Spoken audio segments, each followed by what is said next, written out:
বিসমিল্লাহির রহমানির রহিম।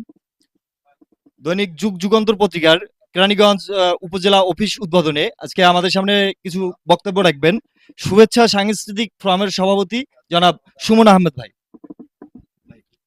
ধন্যবাদ। আসসালামু আলাইকুম। আমি প্রথমত ধন্যবাদ জানাই আজকের এই সুন্দর অনুষ্ঠান আয়োজন করার জন্য উদ্যোক্তা যারা ছিলেন তাদেরকে, এবং তার সাথে ধন্যবাদ জানাই যারা আমাকে কথা বলার সুযোগ করে দিয়েছেন তাদেরকে, এবং যুগ যুগান্তর নামের যেই সংবাদ মাধ্যম তৈরি হয়েছে আমাদের কেরানীগঞ্জে। ধন্যবাদ। জি, আপনাকে ধন্যবাদ।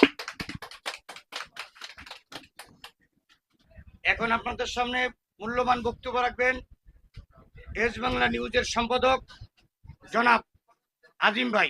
আপনাদের সামনে কিছু বলার জন্য অনুরোধ করা হইতেছে। আসসালামু আলাইকুম। আসসালামু আলাইকুম। প্রিয় উপস্থিতি,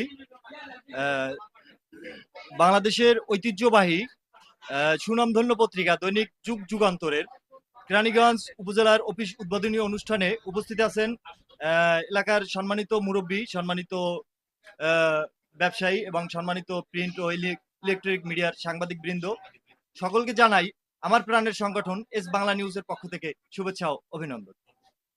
প্রিয় উপস্থিতি, আমাদের কেরানীগঞ্জ উপজেলার প্রধান, দৈনিক যুগ যুগান্তর পত্রিকার প্রধান জনাব আব্দুর রহমান ভাই, তিনি অক্লান্ত পরিশ্রমের মাধ্যমে এই অফিসটি নিয়েছেন এবং এই পত্রিকার কার্যক্রম পরিচালনা করে যাচ্ছেন।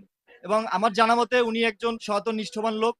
আমরা ওনার সর্বাঙ্গীন মঙ্গল কামনা করি এবং এরই সাথে সাথে আপনারা যারা এলাকায় আছেন সচেতন মানুষ, আমরা আপনাদের সকলের দৃষ্টি আকর্ষণ করছি এলাকার আপনাদের সুবিধা অসুবিধায় সবসময় এই সাংবাদিক এখানে যারা উপস্থিত আছে তাদেরকে আপনারা অবগত করবেন, যে কোনো বিষয়ে তথ্য দিবেন, সাংবাদিকদেরকে সহযোগিতা করবেন।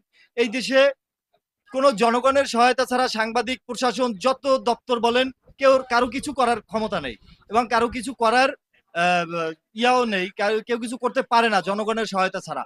তো আপনারা বিভিন্ন সময় বিভিন্ন রকমের তথ্য দিয়ে আপনার এলাকার দুর্নীতি সম্পর্কে এবং ভালো কিছু হলে সে সম্পর্কেও তো আমাদেরকে তথ্য দিবেন, আমরা সেগুলো প্রকাশ করব।